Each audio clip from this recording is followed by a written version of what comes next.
오늘은 예수님을 닮는 생활, 이런 제목이 되겠습니다. 서로 옆 사람과 한번 이렇게 이야기해 봅시다. 예수님을 닮아 갑시다.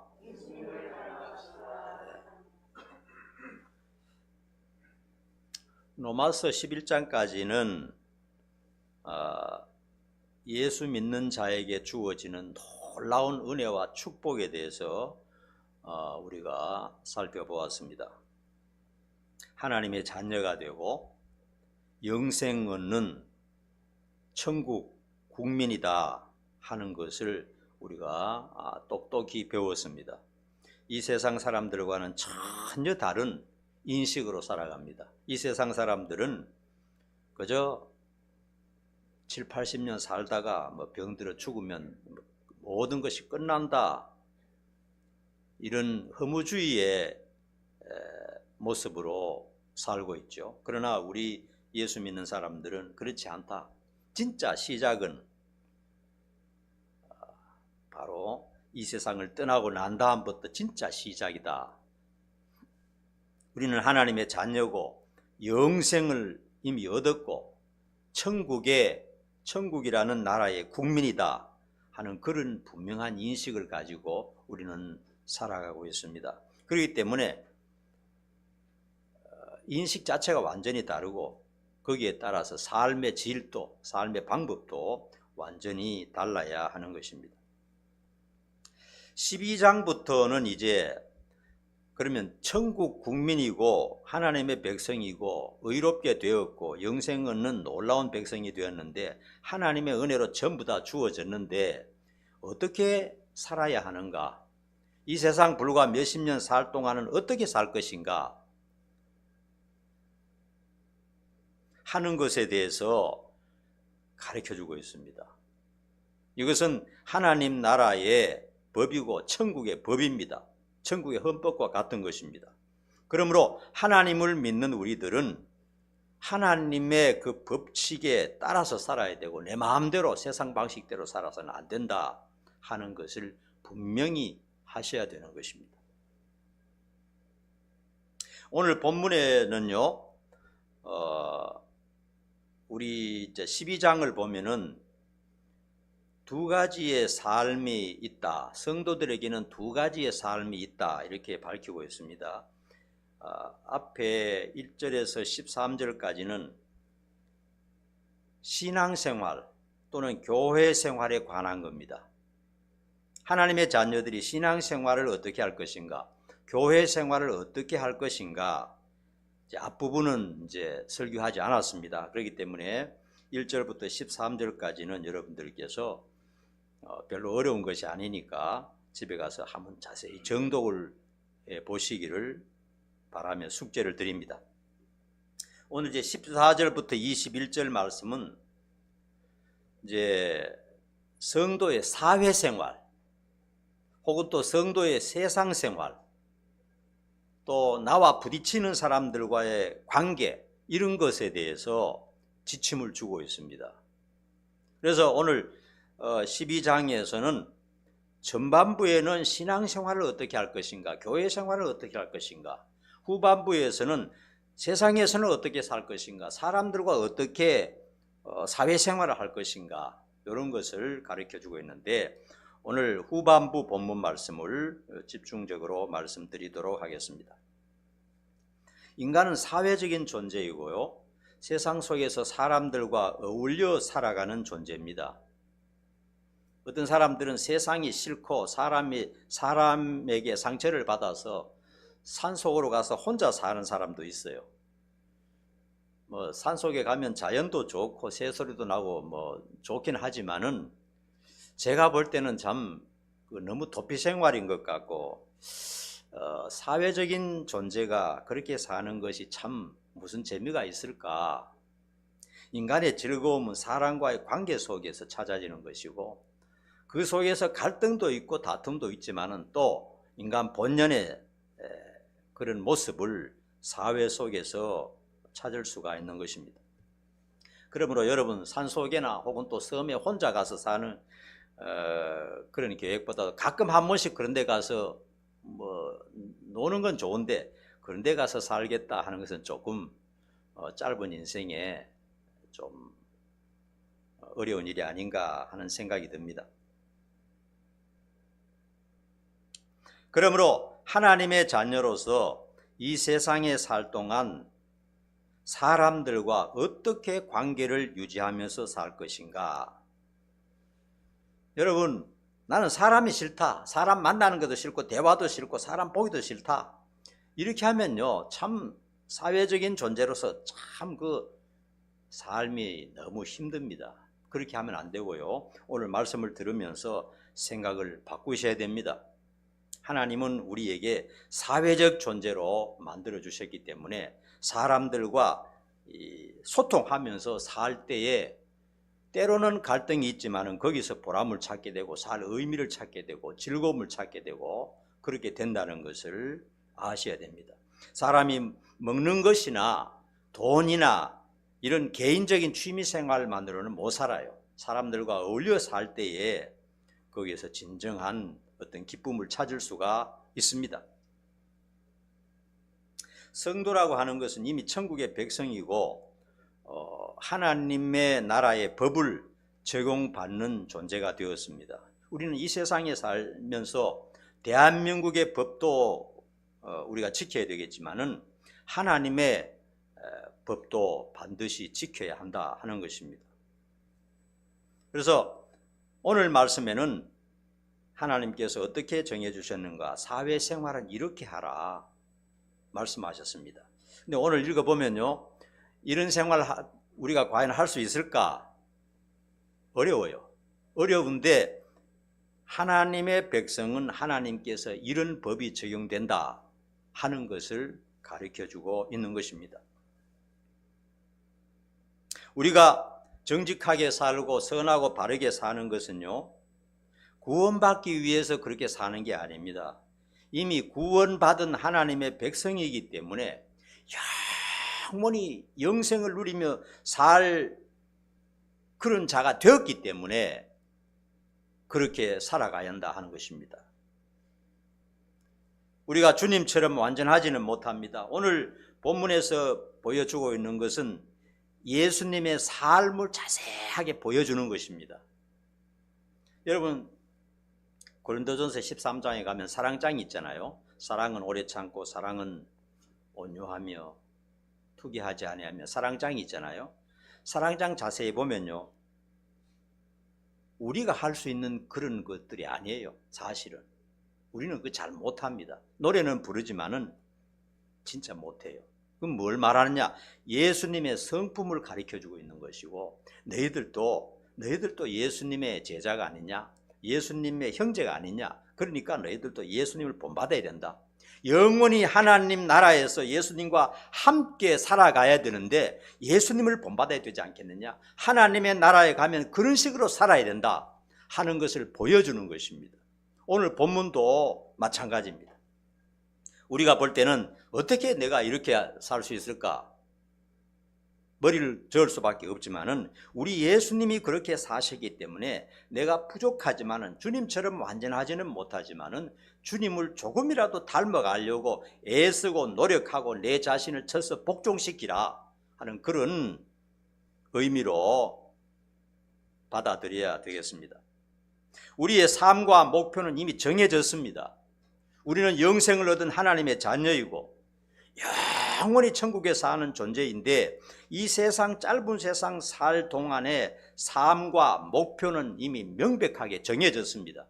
우왕좌왕할 필요가 없어요. 그것이 뭐냐? 주님을 닮아가는 것이 우리의 목표고 목적입니다. 유일한 것입니다. 이거는 영원한 것입니다. 그래서 성도들이 세상을 살아갈 때 또는 사회생활에서 어떻게 해야 할 것인가, 오늘 본문 말씀을 한번 차례대로 한번 살펴보도록 하겠습니다. 14절부터 다시 한번 보십시다. 한 절씩 떼어주시면 좋겠습니다. 14절 다 같이 시작. 너희를 박해하는 자를 축복하라. 축복하고 저주하지 말라. 네, 되었습니다. 벌써 우리의 어떤 본성하고는 맞지 않잖아요. 본문을 기록할 당시에 지금부터 2000년 전에는요, 예수님을 믿는다는 것은 모든 일에 손해를 감수할 수밖에 없었어요. 예수 믿는다 그러면 벌써 직장에서 쫓겨나든지 무시를 당하든지 유대 사회에서 조롱을 받든지 이런 형편이었습니다. 수많은 사람들이 생명을 걸고 신앙생활하고 날마다 이쪽에서 순교당했다, 저쪽에서 죽었다, 예수님의 사도가 또 죽었다 하는 이런 소리를 들으면서 신앙생활을 바로 그때 기록한 말씀입니다. 로마의 황제도 이스라엘 왕들도 종교인들도 예수 믿는 신자들을 극렬하게 박해했습니다. 예수님은 그런 박해자들을 미워하시지 않고 그들을 위해서 사랑하며 기도하며 축복했다는 것을 우리는 알고 있습니다. 오늘 우리에게는 초대교회와 같은 박해는 없습니다. 또 우리나라 초창기에 일어났던 그런 박해도 이제는 찾아볼 수가 없습니다. 유교가 심했던 그런 초창기에 가족 간의 박해와 그 믿는 자녀들을 구박하고 때리고 괴롭히던 그런 일도 이제는 없습니다. 그럼에도 불구하고 내 신앙생활에 어려움을 주는 자들이 있거나 또 내 인생, 신앙생활이 아니다 할지라도 내 인생 살아가는데 박해자가 있을 수가 있어요. 직장생활 하든지 뭐 어디서든지 나를 괴롭히고 나에게 박해를 가하는 자가 있을 수가 있습니다. 사람이 살아가다 보면요. 거기에 대해서 예수님께서 하신 대로 그들을 저주하지 말고 축복해 주라. 축복이 뭡니까? 기도해 주는 겁니다. 하나님 그 사람들에게 복을 주시기 바랍니다. 그들의 질병을 고쳐주시고 그들을 도와주시기 바랍니다. 이렇게 하라는 거예요. 우리의 본성과는 맞지 않습니다. 그러나 이제 이렇게 해야 됩니다. 왜냐? 우리는 하나님 나라의 국민이고 그 나라의 법이 이렇다는 거예요. 그 나라의 헌법이 그렇다는 겁니다. 헌법에 명시되어 있다는 겁니다. 그 다음에 두 번째 15절 보십시다. 15절. 같이 시작. 즐거워하는 자들과 함께 즐거워하고 우는 자들과 함께 울라. 여러분 이것도요 우리 본성과 좀 잘 맞지 않는 경우가 많아요. 어떤 경우가 있느냐면요, 남이 잘 되는 것을 볼 때 그렇게 기분이 안 좋아요. 저도 그래요. 내 자식은 학교도 직장도 잘 안 되는데 사촌이 그냥 잘 되면 유쾌하지가 않아요. 또 교회에서도 저 사람은 신앙생활 보니까 대충 하는데도 뭔가 세상적으로 잘 되는데, 잘 풀리는데 나는 이렇게 주님을 위해서 헌신하고 수고하는데도 왜 이렇게 어려웠냐. 그럴 때 마음이 상할 수가 있어요. 그런데 오늘 주님의 말씀은 그럴 때 기분 나빠하지 말고 진심으로 같이 즐거워해 주라 이렇게 말씀하고 있습니다. 우리의 본성과 좀 다르죠? 남이 잘 될 때, 사촌이 잘 될 때, 형제가 나보다 더 잘 될 때 진정으로 기뻐해 주라는 겁니다. 기뻐할 마음이 없어도 오늘 하나님의 법이 뭐라고 말하느냐? 기뻐하는 것이 그것이 하나님 나라 국민의 도리다. 너희들은 하나님으로부터 공짜로 영생을 얻었지 않냐? 죄 용서를 받았지 않느냐? 하나님의 자녀가 되지 않았느냐? 이미 너희들은 천사처럼 사는 그런 비전 속에 살고 있지 않느냐? 너희들이 하나님으로 받은 것이 얼마나 대단하냐?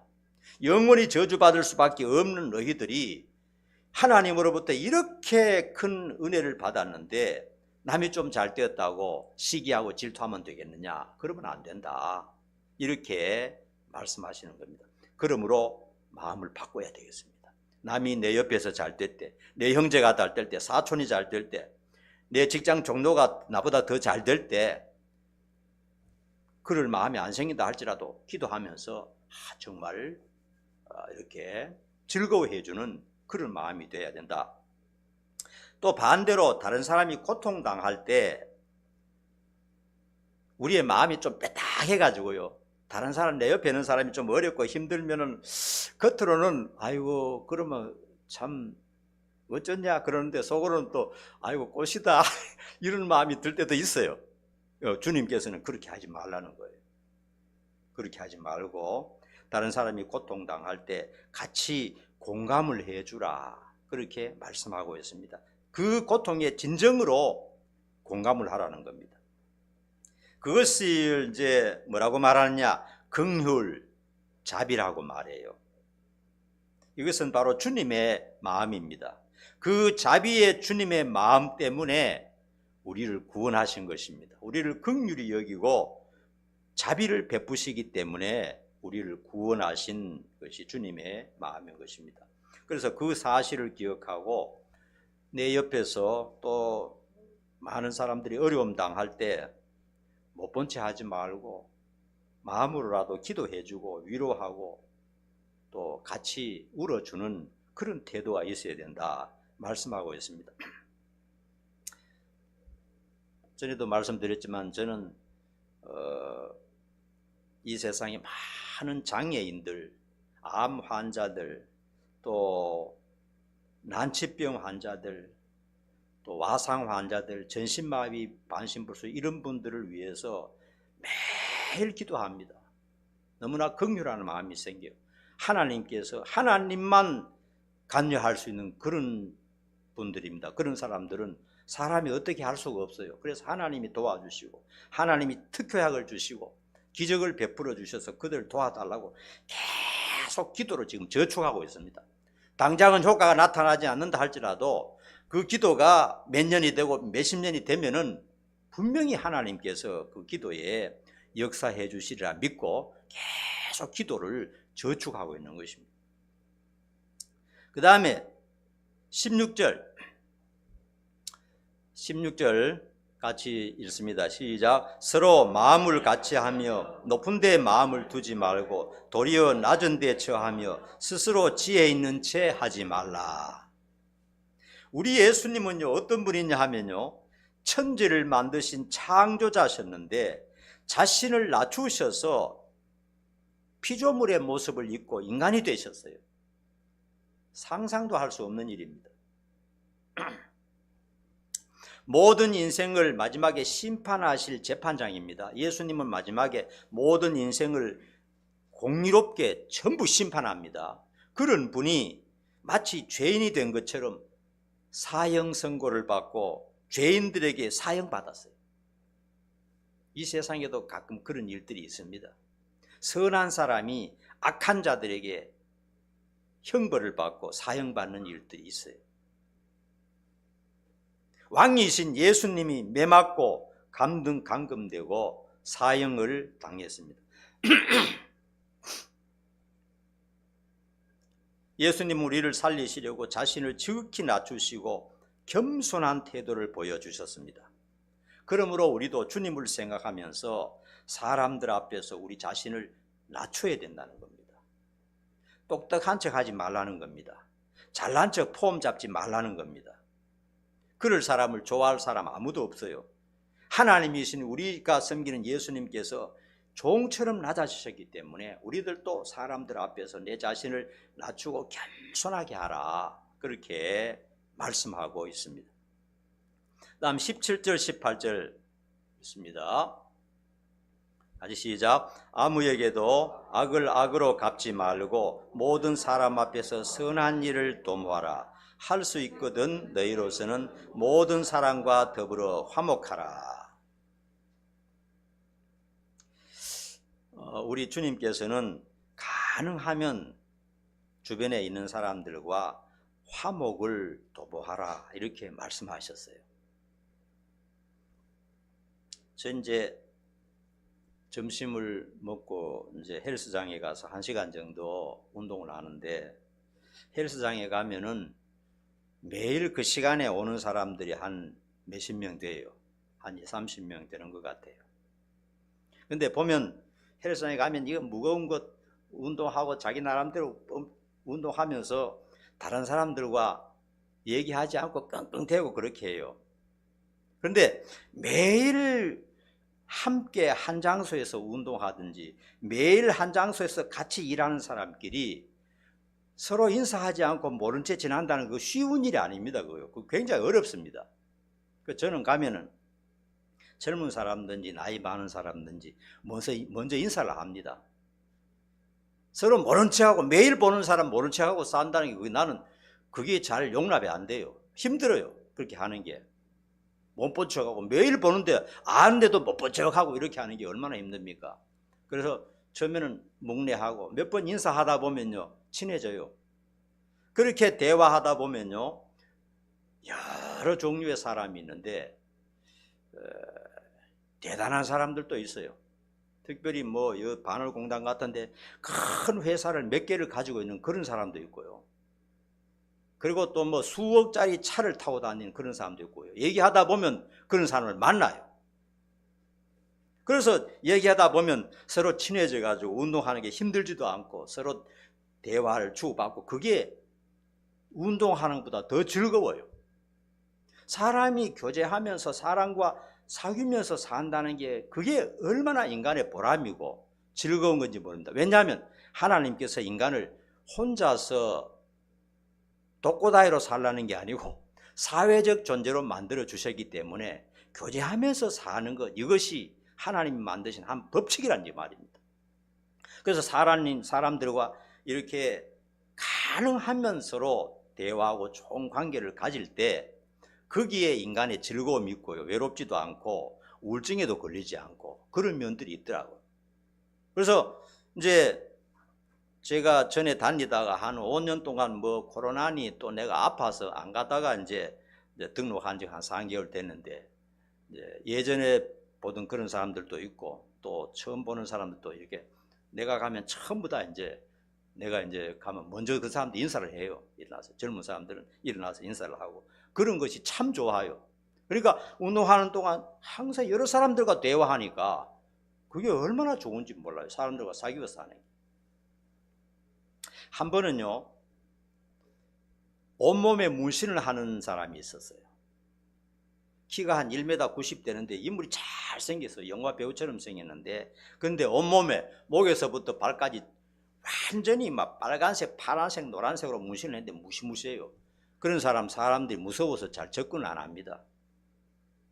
저 사람과 좀 대화를 해봐야 되겠는데 하고 내가 차츰차츰 가까이 하면서 대화를 했어요. 처음에는 막 하더만은 몇 번 인사하고 하니까 이제 인사를 받으면서 이제 아주 친하게 지내는데 자기 얘기를 하는 거예요. 옛날에 좀 젊을 때 좀 내가 못되게 놀았다. 근데 지금은 다 정산하고 사업을 하고 있는 사람이다. 이런 식으로 하고 그리고 그 다음부터는 얼마나 깍듯하게 나한테 인사한지 몰라요. 그러니까 옆에 보고 있던 사람들이 그 사람이 나한테 막 예예하고 나는 하니까 와, 저 사람 뭐 깡패 두목인가?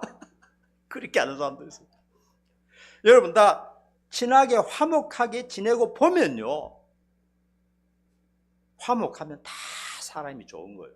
화목하지 않으면 소리 이렇게 했으면 서로가 무섭지만은요 화목하다 보면요 서로 좋은 관계가 되는 것입니다. 그래서 가능하면 오늘 본 말씀에 보면 가족을 비롯한 모든 사람 앞에서 선을 도모하라. 악을 도모하지 말고 선을 도모하라 그랬어요. 서로 미워하고 갈등하지 말고 이해하고 용서하고 화목을 이루라. 이렇게 말합니다. 그때 자기 자신이 먼저 치료가 돼요. 사람들에게 좋게 하고 사람들에게 좋은 말하고 사람들에게 좋은 장점을 얘기해 주면요 내가 기쁘고 내가 행복하고 운동하러 안 갈 것도 가고 싶어요. 그런 화목한 관계를 가지다 보면. 잠언 19장 11절인데 내가 21절 했는 것 같은데 21절 했지? 아유 잠깐만 내가 읽을게요. 노하기를 더디하는 것이 사람의 슬기요 허물을 용서하는 것이 자기의 영광이니라. 하나님 나라의 법칙입니다. 남의 허물을 용서하는 것이 다른 사람을 위해서 하는 게 아니고 자기의 영광이라는 겁니다. 얼마나 대단한 겁니까? 이 세상에서 벼슬을 하고 높은 자리에 올라가는 것이 영광이 아니고 나에게 악하게 하는 사람을 용서할 때 그 사람이 영광스럽다는 것입니다. 19절 20절 한번 보십시다. 같이 읽습니다. 시작. 내 사랑하는 자들아 너희가 친히 원수를 갚지 말고 하나님의 진노하심에 맡기라. 기록되었으되 원수 갚는 것이 내게 있으니 내가 갚으리라고 주께서 말씀하시니라. 내 원수가 줄이거든 먹이고 목마르거든 마시게 하라. 그리함으로 네가 숯불을 그 머리에 쌓아 놓으리라. 하나님께서는요, 하나님 나라의 법칙은 원수를 네 스스로 갚지 말라 말씀하셨어요. 원수 갚는 일을 아예 생각하지 말라. 그것은 네가 할 일이 아니다는 겁니다. 진정한 원수가 있으면 하나님께서 심판할 때가 있다는 거예요. 그때를 기다려야 되지 내가 복수하고 원수 갚으려고 나서면 안 된다는 겁니다. 하나님의 자녀는 그러면 안 된다는 거예요.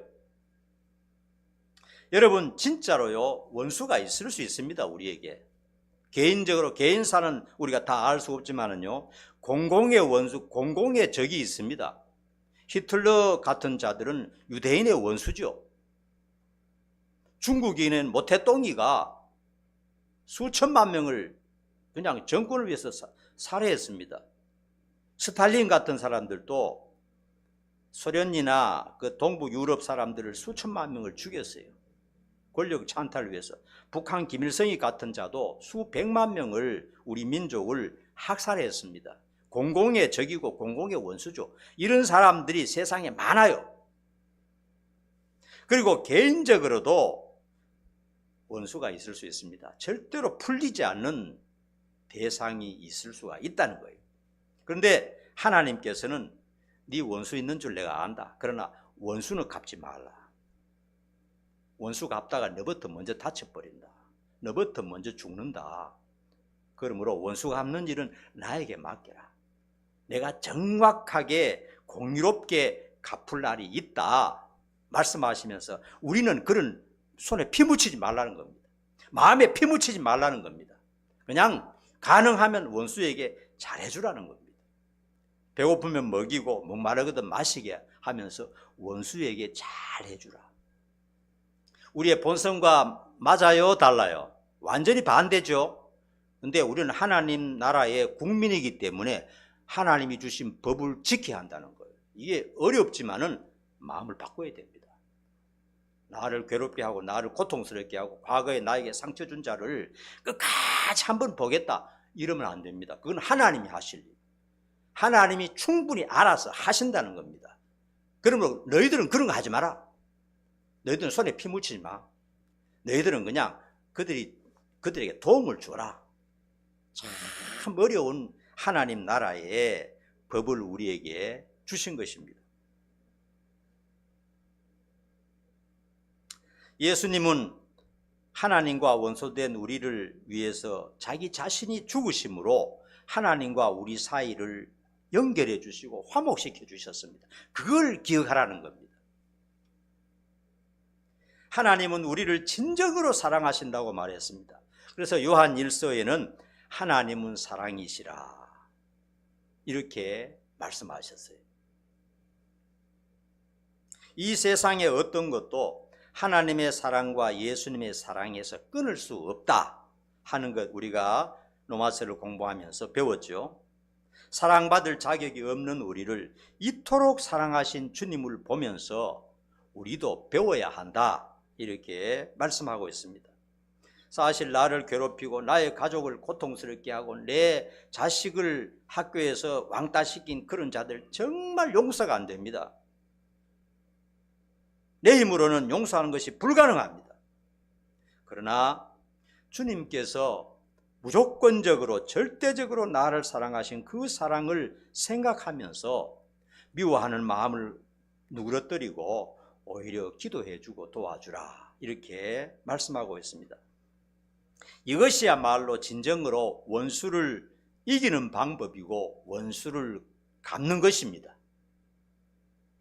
그들을 위해서 기도해주고 그들을 위해서 참 도와줄 때 그 머리에 숯불을 얹어 놓는 것처럼, 쌓아 놓는 것처럼, 그것이야말로 진정으로 원수 갚는 길이다 하는 것을 가르쳐 주고 있습니다.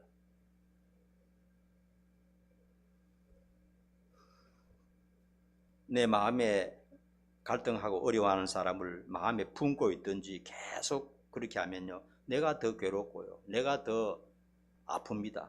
그렇기 때문에 잊어버리고 하나님 알아서 하신다고 하니까 나는 그저 그 사람을 위해서 기도해 주는 그런 성도들 될 수 있기를 바랍니다. 마지막으로 결론은 이제 21절이 결론입니다.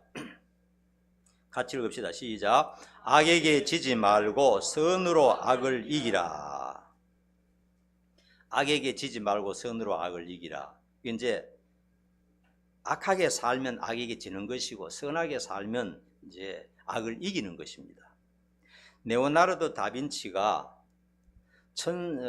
이탈리아 사람이죠. 1495년도에부터 1498년 3년 동안 밀라노의 산타 마리아 델레 그라치아 성당에 그린 벽화가 있습니다. 뭡니까? 최후의 만찬이죠. 가로 8.8m, 세로 7m짜리를 3년 동안에 걸쳐서 벽화를 그렸는데, 이런 이야기가 있어요. 어느 정도 진실인지는 모르겠는데, 그 벽화 속에 그림에 전부 다 모델들이 있을 거 아닙니까? 예수님과 함께 13명이다 이 말입니다. 13명의 얼굴과 표정과 이 모습이 전부 다 다릅니다. 그 특별한 의미가 다 부여되어 있어요. 그런데 이런 전설이 있어요. 예수님의 모델과 가룟 유다의 모델이 같은 사람이다, 이런 말이 있어요. 어느 정도 사실인지는 모르겠지만은 하여튼 나도 전에 한번 들은 기억이 있어요. 그러니까 예수님은 좀 온화하고 참 이렇게 선한 모습이 되잖아요. 그랬는데 그 이제 가룟 유다의 그 모델을 찾기가 참 어렵다 그래요. 그런데 감옥에 가서 이제 가장 험상궂은 사람을 찾았는데, 그 사람이 알고 보니까 예수님의 모델로 사용했던 그 사람이 살인죄를 저지르고 감옥에 가 있는 것을 그 사람을 보고 그랬다, 이런 전설입니다. 전설. 사실인지는 잘 모르겠어요. 그러나 누군가 얘기하는 걸 제가 들은 기억이 납니다. 이 이야기는 그것이 사실이냐 사실이 아니냐 하는 것보다 중요한 것은, 인간이라고 하는 것은 천사가 될 수도 있고 악마가 될 수도 있다 하는 것입니다. 똑같은 사람이에요. 여러분, 부드럽게 웃으면서 선한 행동을 하면요, 천사처럼 보입니다. 분노하고 화를 내면요, 악마처럼 보입니다. 똑같은 사람이에요. 여러분 당장 옆 사람 한번 웃어보세요. 천사처럼 보여요. 그냥 화를 내고만 눈을 한번 부라려 보세요. 무서운 악마처럼 보입니다. 한 사람이 그렇다는 얘기예요. 어떤 범죄를 저지른 자라도 과거를 살펴보면 우리와 같은 평범한 사람이었고 선한 면도 있었습니다. 우리 역시 삶을 되돌아보면 때로는 선하게 살기도 했고 때로는 악하기도 했습니다. 때로는 즐거운 신앙생활도 했고 때로는 위선적인 죄를 범하기도 했습니다. 그러므로 우리는 악한 사람이 될 수도 있고 선한 사람도 될 수도 있다는 것을 알 수가 있습니다. 그러므로 오늘 주시는 말씀은 하나님의 은혜를 받고 믿음으로 무장하면 선으로 악을 이길 수 있다 하는 것입니다. 우리는 본래 마귀의 종이었고 본성은 악했습니다. 그러나 이제는 하나님의 절대적인 사랑, 예수님의 피 흘림의 공로 때문에 가장 사랑받는 하나님의 자식들이 되었습니다. 이제는 신분이 달라졌습니다. 지나가는 세상 사람들하고는 그 인식이 완전히 다릅니다. 삶의 패턴이 완전히 다를 수밖에 없습니다. 영원한 천국의 주인공들이 되었습니다. 그러므로 주님과 영원히 함께 살아야 되는데 그 주님을 살펴보면서 조금씩 닮아가는데 목표를 두고 우리의 남은 여생을 살아야 하겠습니다. 기도하겠습니다. 살아계신 아버지 하나님, 진심으로 고맙고 감사합니다. 세상의 수많은 사람들 가운데 저희들 오늘 하나님의 교회에 불러주셔서 하나님 앞에 찬양하며 기도하며 하나님을 바라보게 하신 것 감사합니다. 예수님을 닮는 생활을 우리들에게 가르쳐 주셨습니다. 우리는 하나님의 자녀이고 의롭게 되었고 천국의 영원한 시민이 되었으니 이는 그 나라의 왕이신 예수님의 모습을 조금씩 닮아가면서 살라고 하신 이 명령, 우리 마음속에 깊이 새기고 내 본성과 잘 맞지 않는다 할지라도 주님의 말씀 생각하면서 그대로 살아갈 수 있는 저희들 되도록 축복해 주시옵소서. 예수님 이름 받들어 간절히 기도하옵나이다. 아멘. 찬양하겠습니다. 주 안에 우린 하나 함께 찬양되겠습니다.